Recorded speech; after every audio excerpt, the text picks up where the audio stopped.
Hello, my name is April Panduro, and this is my partner. Juan Ortega. And this is our presentation about stigma in Chicano communities. So, why did we select this theme? Well, recently, with newfound awareness and attention being brought to mental health in recent years, and especially in light of the pandemic, we find that it's important to address the underlying issues within our own communities. And given that we live in a primarily Hispanic populated area, we find that it's important to address these ideas and misconceptions surrounding mental health, given that, especially in how in our families and within our culture, many ideas and misconceptions may be passed down from generation to generation. So why would it be beneficial for us? In my particular case, for my future career, I do want to be a neuroscientist. And understanding mental health and stigma is important for a neuroscientist because mental health is something associated with the brain. It's also your physical and mental well-being. And understanding this is beneficial for a neuroscientist because they do study the brain and they study how it works. And well, because mental health is a factor within how the brain works, it's important to both study and research this in regards to my career. And I think that this is beneficial for me to learn because I want to be a future psychologist. And because of that, I believe that it's important to learn about how culture and stigma may be impacting our perception of mental health within our own communities. So why should it be important to you? So where we currently live, we are in a border town, and that means that our community is mainly made up of Hispanic and Latino youth, and mainly made up of the Hispanic and Latino community. And because of this, it is important for us to understand the mental health struggles and the stigma created within our own community to be able to advocate and share this with the population, and then be able to then create an even bigger access for youth and even older generations to have within regards to their own mental health struggles. Now, we in California, it is also made up of a primarily Latino and Hispanic community, and because of this, in a broader perspective, understanding the Hispanic and Latino culture and why mental health should be something that can be talked about and stigma should be get rid of in the community is important because we then can spread our knowledge and our advocacy within other communities, not just in here in California, but also in other states, which can then lessen stigma within other cultures and communities as well. So, what is mental health? Well, according to the Substance Abuse and Mental Health Services Administration, they define mental health as including our emotional, psychological, and social well-being, as well as how we think, feel, and act, and helps determine how we handle stress, relate to others, and make choices. So, mental health is actually impacted by a variety of factors throughout our life, including genetics, life experiences, and family history. So, mental health will influence every aspect of our life, both public and private.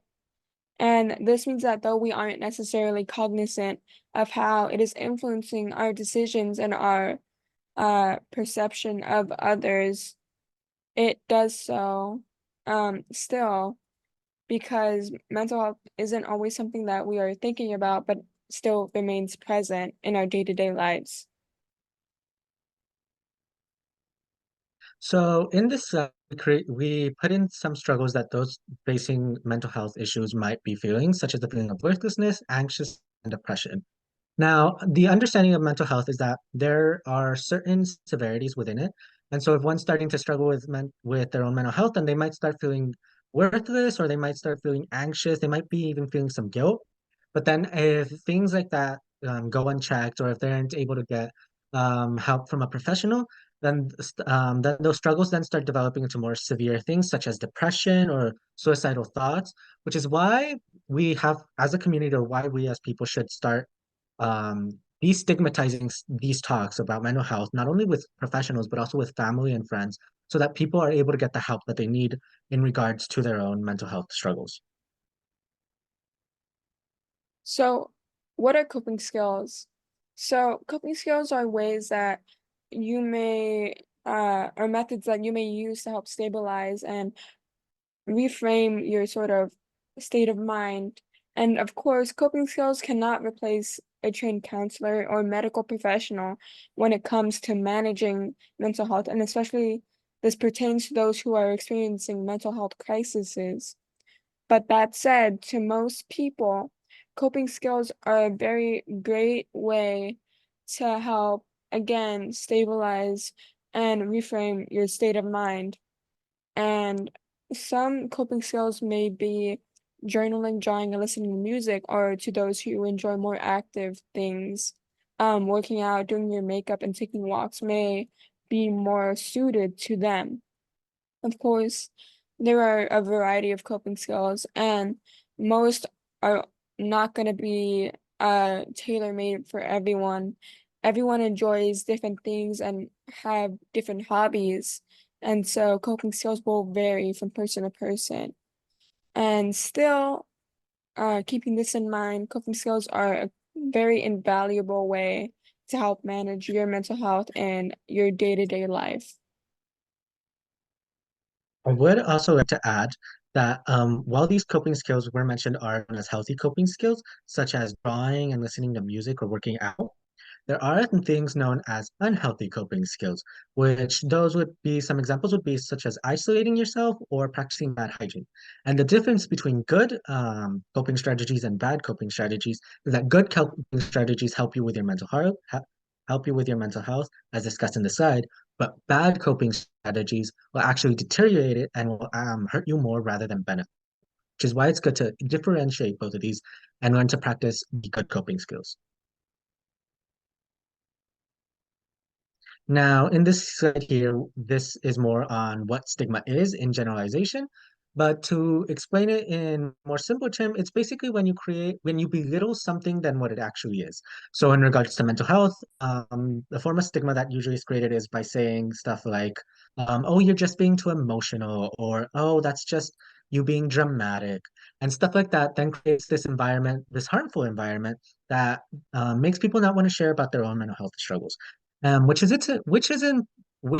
why it's important to then destigmatize these talks, such as mental health or other things, which then will allow us to then move on as a community and be able to get rid of this stigma and then have a more comfortable talks with mental health professionals and family and friends, and therefore be a much more happier, better community as well.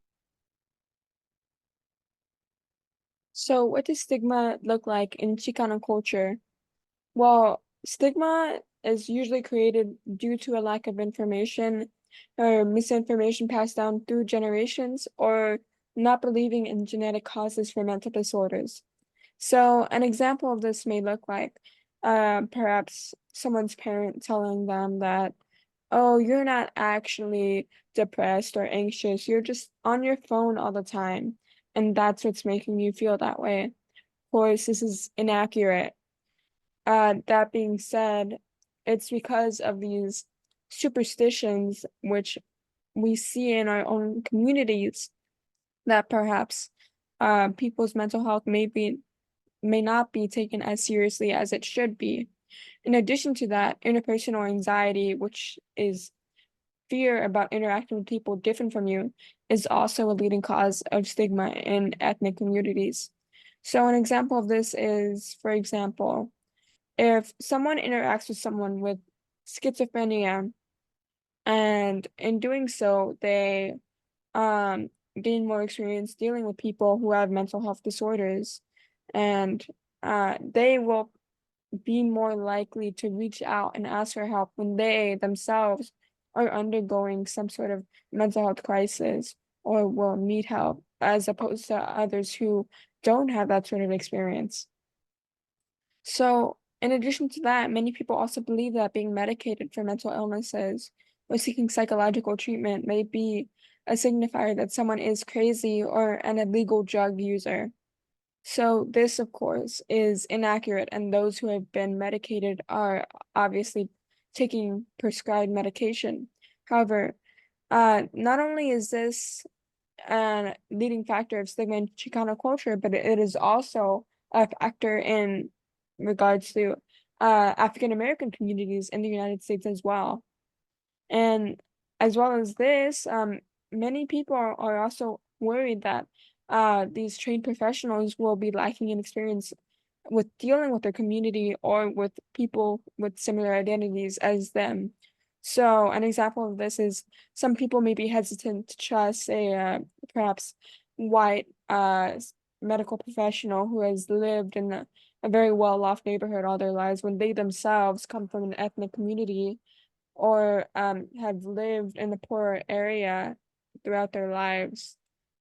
And so because of this, these factors are what is leading to stigma in Chicano culture. So in this side, we have some facts around surrounding mental illness, some being about Hispanic and Latinos, such as the 22% of Hispanic and Latino Americans reporting to have mental illness compared to the 23.9% of non-Hispanic whites, or the 36% of Hispanic and Latino Americans receiving mental health services compared to the non-Hispanic whites, which is 52%. Now, understanding these statistics, it's important to know that these are mainly in regards to the US and within a controlled population. But when regarded around globally, around the world, it's important to know that there's so many diverse cultures and so many diverse practices that one can't really get a single picture of how one is doing regarding their mental well-being because of how their stigma created around mental health and everything about this. So it's important to understand that although these are some numbers, there might be a bigger and broader perspective when regarding the whole world.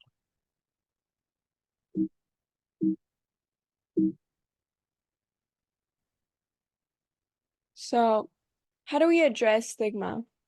So, acculturation, which is being exposed to multiple cultures, is typically correlated with less stigma and a greater willingness to seek help in Latino communities. So, for example, people who have been exposed to both Mexican and the culture from the United States will be more likely to seek help in regards to their mental health. And in addition to this, having positive interactions with people who have mental illnesses also helps to destigmatize and normalize these sort of mental disorders because they begin to empathize with them and see them more as people. They're humanizing them, which means that they're more likely to reach out for help when they themselves are struggling because they see that perhaps it's not such a bad thing to do to search for help when they are struggling. In addition to this, educating yourself about mental health and getting more experience in regards to these matters also greatly helps with lessening stigma in Chicano communities. This concludes our presentation, and thank you all for listening. Thank you.